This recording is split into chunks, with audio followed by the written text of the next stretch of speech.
Ram Ram ji, welcome to legal lens. इस video में हम डिस्कस करेंगे list of amendments under constitution of India which is very important for any government examination like BPSC, judicial service examination, railway examination या कोई भी examination अगर हो रहा है और जहाँ पॉलिटी से क्वेश्चंस आते हैं वहाँ अमेंडमेंट एक इम्पॉर्टेंट टॉपिक है। और हर साल आप अमेंडमेंट से आप क्वेश्चंस देखिएगा। इनिशियली हम डिस्कस करेंगे लिस्ट ऑफ अमेंडमेंट्स जो कॉन्स्टिट्यूशन में इंक्लूड किया गया है। लास्टली हम इसी वीडियो में डिस्कस करेंगे नंबर ऑफ एमसीक्यूज़ जो एग्जामिनेशंस में आते हैं, टाइप्स ऑफ एमसीक्यूज़, इस तरह से क्वेश्चंस बनते हैं अमेंडमेंट से। तो आपको एक रेफरेंस मिल जाएगा कि कैसे क्वेश्चंस आ सकते हैं। सो प्लीज़, अगर आपको ये वीडियो अच्छा लगेगा तो please do like and subscribe my channel for more such legal knowledge and updates. तो पहला अमेंडमेंट है ईयर 1951, फर्स्ट अमेंडमेंट है और इसमें कुछ जो चीज़ इंक्लूड हुआ है, this allowed limit on free speech, ठीक है, public order, foreign relation, incitement, protected some laws from courts challenge, article 31A, 31B, 9 schedule, allowed land reforms without court interference. इसमें क्या होता है कि आर्टिकल 19 के अंदर बहुत सारे रिजनेबल रिस्ट्रिक्शंस हैं। आर्टिकल 19 है right to freedom of speech and expression. उसके अंदर कुछ रीजनेबल रिस्ट्रिक्शन है कि आप यहाँ आप ये पर्टिकुलर राइट को एक्सरसाइज नहीं कर सकते। सो इट लिमिट्स आपका जो right to freedom and speech and expression है या उसमें बहुत सारे राइट्स हैं, उसको कुछ लिमिटेशन देता है कि इन सर्कमस्टांसेस पे आप नहीं कर सकते। तो उस लिमिटेशन में 3 और लिमिटेशन इंक्लूड कर सकते हैं कि on the ground of public order या फॉरेन रिलेशन एंड इंसाइटमेंट आप अपना ये जो राइट है फ्रीडम, आर्टिकल 19 वाला राइट आप एक्सरसाइज नहीं कर सकते। अमेंडमेंट 1 है, उससे आर्टिकल 31A, 31B और 9 शेड्यूल को इंक्लूड किया गया था। उसमें क्या होता है कि अगर आप कोई भी कानून, even though it's violets fundamental rights, अगर आपने किसी लॉ को 9 शेड्यूल के अंदर डाल दिया है तो अगर वो फंडामेंटल राइट्स को इन्फ्रिंज भी करता होगा तो वो अनकॉन्स्टिट्यूशनल नहीं होगा, ठीक है। And first amendment allowed land reforms without court interference नहीं कर सकती। So this particular amendment was challenged in the case of Sankari Prasad versus Union of India in 1951. Supreme Court upheld Parliament power to amend fundamental right. जो basic structure doctrine है उसमें मैं बताऊंगा, ये सारे लैंडमार्क जजमेंट्स को discuss करूंगा बस फॉर रेफरेंस के लिए, क्योंकि ये इंपॉर्टेंट है कि कहाँ चैलेंज हुआ था, तो इसीलिए मैंने बनाया है। ऐसा आपके लिए बहुत बेनिफिट होगा, एक बार में रिवीजन कर सकते हैं आप। फिर चलते हैं 1956 सेवेंथ अमेंडमेंट से, reorganise states, 14 states and 6 union territories, high courts for union territories, common high court allowed, more जजेस पॉसिबल। इसमें क्या होता है कि स्टेट्स को रीऑर्गेनाइज करा जाता है। 14 स्टेट्स होते हैं, 6 यूनियन टेरिटरी होते हैं।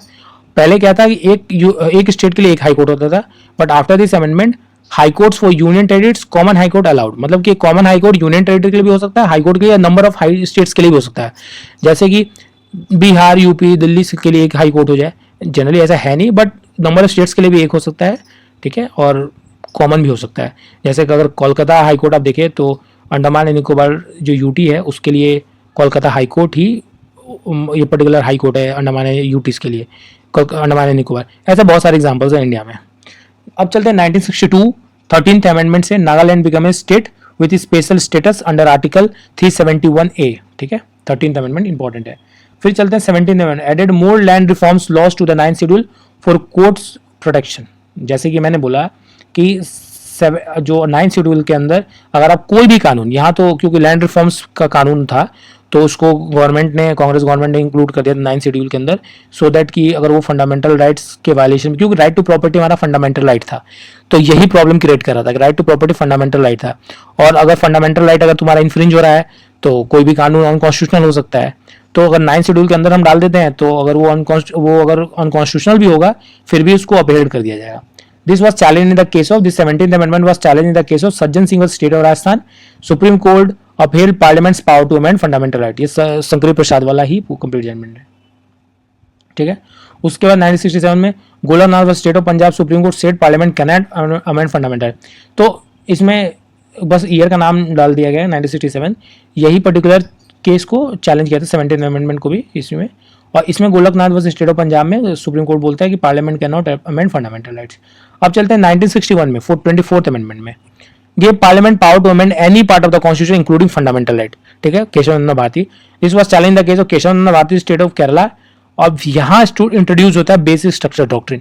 इसके बेसिक स्ट्रक्चर डॉक्ट्रिन में इसकी जुडिशियल डेवलपमेंट के बारे में मैं डिस्कस करूंगा बहुत डिटेल में, ठीक है, नेक्स्ट वीडियो में या इसी वीडियो में, तो आप बने रहिए। फिर चलते हैं 1971 25th amendment, limited right to property, fixed compensation not challengeable, reduce judicial review for some directive principle laws, ठीक है। फिर चलते हैं 1975 emergency period, 39th amendment, protected PMC election from court challenge, this was challenge in the case of Indira Gandhi versus Rajnarayan, supreme court struck it down as violating basic structure, ठीक है, क्योंकि basic structure आ गया था।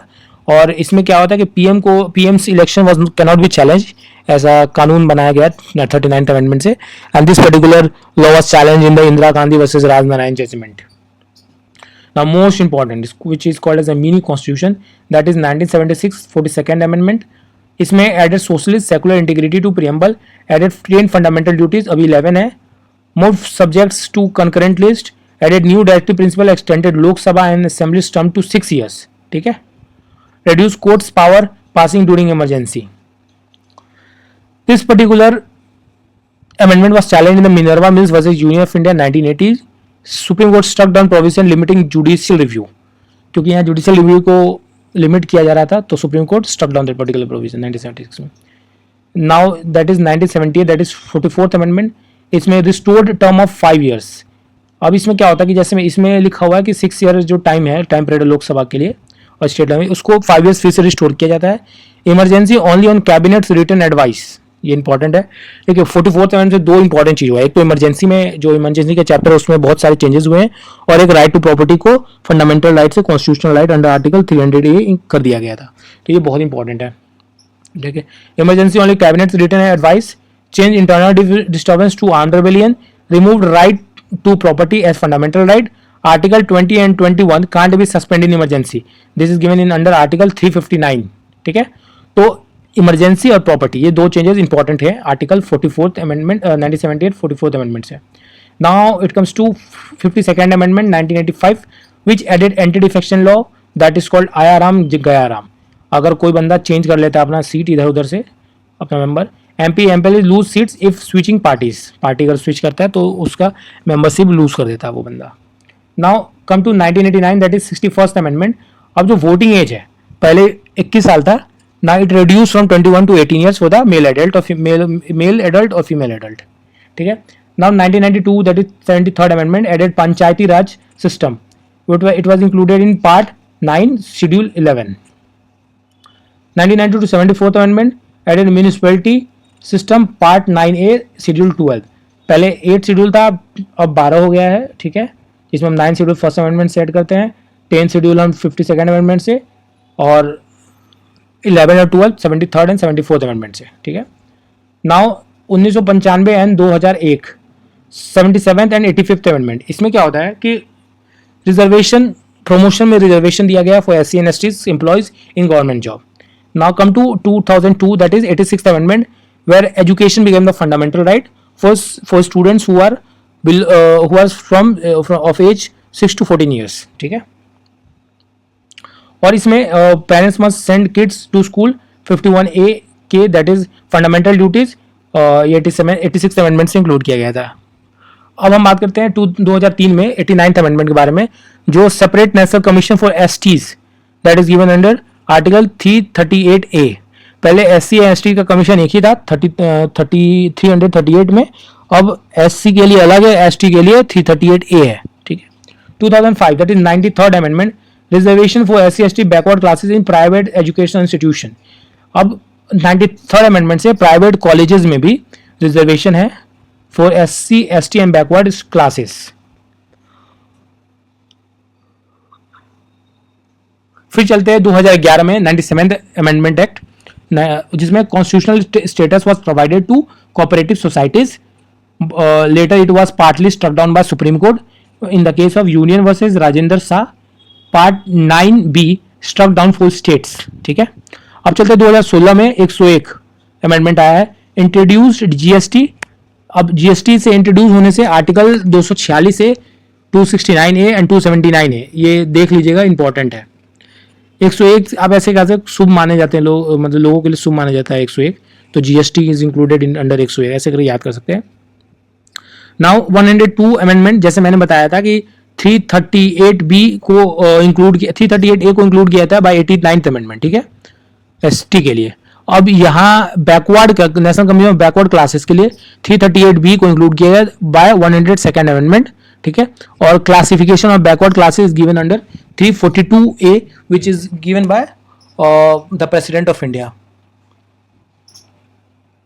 Now come to 103 amendment, that is in the year 2019, wherein 10% reservation was given to EWS for the general category student. This was challenged in Janhit Abhiyan versus Union of India, which led the Supreme Court upheld EWS quota.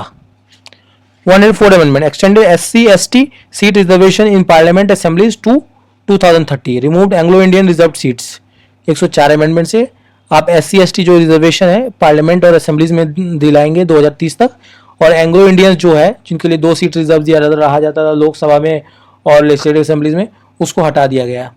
Now in the year 2021 105 amendment restore states power to make their own OBC list. तो जो पहले था ऐसा फिर हटा दिया गया था, फिर बाद में वो बाय 1/5 अमेंडमेंट 2021 में रिस्टोर कर दिया गया था, restored states power to make their own OBC list. तो अगर आपको ये वीडियो अच्छा लगा तो please do like and subscribe my channel. अब मैं इसके बाद डिस्कस करूंगा जुडिशियल डेवलपमेंट और बेसिक स्ट्रक्चर डॉक्ट्रिन, तो डिटेल में करूंगा, उसके बाद मैं इस पर क्वेश्चन डिस्कस करूंगा एमसीक्यूज। जय हिंद, जय भारत।